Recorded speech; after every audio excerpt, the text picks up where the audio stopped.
가치 투자는 하락장에서 빛난다. 시장이 전체적으로 강세장이면 밀물이 모든 배들을 밀어 올리는 것과 같다. 수익성 있는 투자란 쉽게 발견되고 실수도 값비싼 대가를 치르지 않고 높은 리스크는 보상받고 돌이켜보면 합리적인 투자였던 것처럼 보인다. 썰물이 빠져나가기 전에는 누가 벌거벗고 수영을 했는지 알 수 없다는 옛말처럼 말이다. 시장의 하락이야말로 투자 철학에 대한 진정한 시험 무대이다. 강세장에서 높은 수익을 내는 주식은 대체로 투자자들이 가장 높은 기대를 한 주식이다. 기대가 현실화되지 못하면 전형적으로 안전마진이 없는 이 같은 주식은 폭락할 수 있다. 이 범주 주식들은 종종 지뢰 주식이라고 불리는데 한 사람의 투자 성과에 치명적인 결과를 가져올 수 있기 때문이다. 컴팩은 1991년 3월 6일 72달러에 거래되었다. 4월 24일에는 주가는 61.875달러까지 떨어졌다. 다음날 9.375포인트 하락했다. 그리고 5월 14일에는 13.25포인트 하락하여 36달러로 추락했다. 3월 6일은 주가는 높은 이익 성장에 대한 투자자들의 기대가 반영되어 있었다. 그 이후 회사는 4분기 이익 감소를 발표하자 지뢰가 터져버렸다.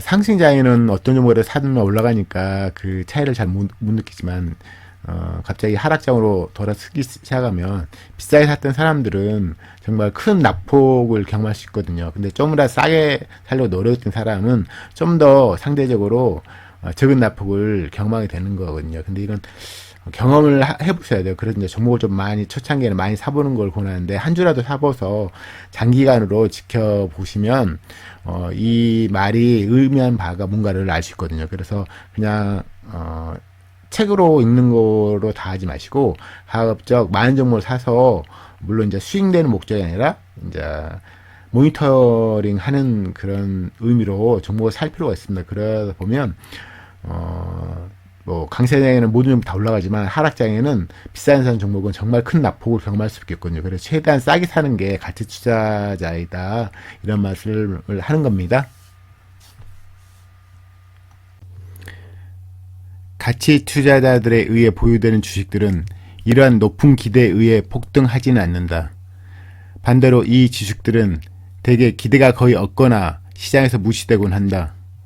늘 회자되듯이 침체된 시장에서 일부 주식들은 너무나 소외되어 있어서 이것들을 외면할 수는 없다. 어떤 주식들은 순유동자산 이하에 팔리고 또 다른 몇몇 주식들은 주당 순현금 이하로 거래된다. 많은 주식들이 비정상적으로 현재의 이익과 현금 흐름에 대해 낮은 멀티플에서 거래되고 장부 가치로부터 현저하게 할인되어 거래된다. 그러니까 보통 가치 투자들이 선택한 종목이 막 엄청나게 환호받는 그런 종목들이 아니거든요. 그래서 이제 이 기대치가 좀 낮기 때문에 폭등하지 잘 않는 거죠. 대신 이제 폭락도 많이 안 하는 거고요. 그래서 오히려 이 주식들은 거의 이제 기대가 거의 없거나 시즌에 무시되곤 한다. 이런 종목은 보통 이제 싸게 거래되거든요. 그래서 그런 싼 종목을 사라는 그런 의미고 오히려 기대가 없으니까 그래서 오히려 좀 소외되죠. 이거. 그래서 이제 너무 소외되어서 이것들 근데 외면할 수가 없다. 너무 싸니까. 그래서 어떤 주식들은 이제 순유동자산 이하로 팔리고 몇몇 주식들은 이제 주당 순현금 이하로 거래된다. 물론 지금 이제 많이 이제 여긴 미국 이하를 하는데 지금은 되게 고평가되는 시기이긴 한데 이렇게 이제 장부상 가치보다 훨씬 싸게 된 거래된 종목들을 이제 가치 투자는 보통 주춤하니까요. 그래서 이제 많은 주식들이 비정상적으로 현재 이익 현금으로 이제 나중에 저희가 종목을 많이 보면 좋겠는데 현재 이익과 현금 흐름에 비해서 낮은 멀티플이니까 퍼가 낮다는 거죠. 그래서 물론 이 회사가 수익이 떨어져서 낮은 멀티플을 의미하는 건 아니고요. 최소한 유지하든지 더 좋아진 그 수익에 비해서 퍼가 낮게 거래되고 그래서 장부 가치로부터 훨씬 현저하게 할인돼 거래된다. 가치 투자를 거래한 종목은 문제는 그런 종목을 가치 투자가 산다는 그런 의미로 받아들이시면 될 것 같습니다. 가치 투자의 명백한 특징은 전체적인 시장 하락기에 상대적으로 우수한 성과를 올린다는 점이다. 주식시장이 기업 가치를 주가에 완전히 반영하지 못할 때 투자자가 안전마진은 커진다. 주식과 채권 가격이 부진한 실적이 계속될 것을 예상하면 이러한 안 좋은 펀더멘털을 증권 가격이 선반영하여 가격이 더 떨어질 여지는 줄어든다. 더군다나 이들 증권은 인식의 변화로부터 생겨나는 이익을 얻을 수 있는 방법은 아예 없는 것처럼 가격이 매겨진다. 투자자들이 악재보다 호재에 다시 눈을 돌리기 시작하면 높은 증권 가격 상승이 나타날 것이다. 펀더멘털이 개선되면 투자자들은 나아진 실적과 그에 따라 적용된 높은 멀티플 모두에서 이익을 보게 될 것이다. 그러니까 이게 지금 폭락장에 이제 이 하락기에 가치 투자자는 이제 더 우수한 성과를 올린단 말이 이제 싸게 산다는 전제에 깔고 말한 거거든요. 그리고 이제 그 기업가치 비해서 싸게 거래는 종목 사니까 안전마진은 커지는 거고요. 가치 투자는 기본적으로 싼 가격에 집중한 거거든요. 그렇기 때문에 만약에 이제 싸게 살 경우에 를 전제하고 이 보통 싸게 사서 이제 사잖아요. 그러면 이제 만일 그 이후에 이거 실적이 이제 안 좋을 거로 예상되면 또 이제 더 떨어지거든요. 더 떨어지니까 떨어진 종목을 샀기 때문에 이미 떨어진 종목을 샀기 때문에 가치 투자 산 종목 자체가 떨어지겠죠. 그렇지만 더 이 기왕 떨어진 종목을 샀기 때문에 이 실적이 안 좋을 때는 더 떨어질 여지가 줄어든다는 그런 의미인데요. 좀 말을 어렵게 했네요, 보니까. 그래서 이제 이 워낙 싸게 이제 하락장에는 워낙 싸게 그러기 때문에 가격이 매겨지는 게 이제 이익을 앞으로 얻을 수 없는 것처럼 가격이 엄청 싸진다는 그런 말씀을 한 거고요.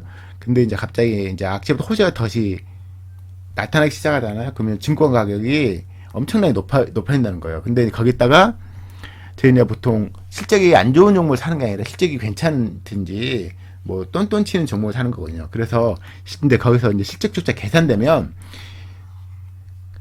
실적 계산 안 돼도 싸게 샀으니까 주가 올라갈 텐데 개선된 종목, 개선될 여지가 있는 종목을 사면 그 개선 실적과 플러스 또 이제 낮은 실적, 낮은 멀티플을 받은 거니까 거기에 대한 그 반대급부, 그러니까 실적이 개선됐고 플러스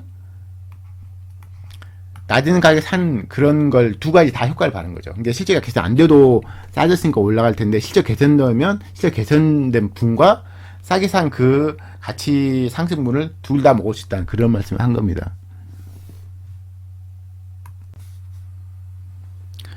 1991년 초기에 멕시코 텔레콤의 주식 가격은 3.25달러까지 치솟았다. 수년간 버려졌던 주식이 기관 투자자들 선호 주식 변모했다. 약간의 영업 실적 개선이 주가의 놀라운 상승에 기여하긴 했지만 주가 상승 주요 원인은 투자자들이 지불하고자 하는 멀티플의 상승이었다. 높아진 멀티플은 기업의 펀더멘털 개선보다는 투자자들의 심리 변화를 반영한 것이었다. 이런 경우 되게 우리나라 주식도 많은데요. 그러니까 이게 어떤 기회가 필요하긴 해요. 그래서 이제 실적 좋아진 종목을 선호하는 건데 이제 영향을 미치죠. 실적 개선되는데. 그런데 이게 실적 개선분이 주가 그렇게 올라갈 만한 이유는 없거든요. 그래서 보통 싼 종목 중에서 실적 개선되잖아요. 그러면 실적 개선분이 크지 않았더라도 옛날부터 원래 진늘었던 주가에 있던 종목을 실적 개선 핑계로 추가로 엄청나게 올린 경우가 되게 많아요. 그런 말씀을 드린 건데요. 그래서 주가 상승 주요 요인이 투자자 지불하는 멀티플 상승이다. 즉 펀더멘털 개선도 있겠지만 그걸 핑계대고 이거 너무 싸다. 너무 우리가 소외 주식을 가지고 있었구나. 그래서 실적 개선을 영업실적 개선을 핑계로 과하게 올린 경우가 꽤 많습니다. 그래서 이제 실적 개선 중에서 싼 종목 있으면 그게 과하게 올라간 거 되게 많기 때문에 그걸 알고 있는 사람은 좀 유리한 게임을 할 거예요. 왜냐면 조금 주가가 올라갔다고 장기간 동안 상승 안 했던 종목이 실적이 좋아지면 실적 개선분을 훨씬 상회한 주가 상승이 있는 경우가 되게 많거든요. 그럴 경우에는 이제 제가 뭐 10% 20% 먹지 않고 뭐 100% 200% 먹을 수 있잖아요. 그러니까 이런 이야기를 한 겁니다.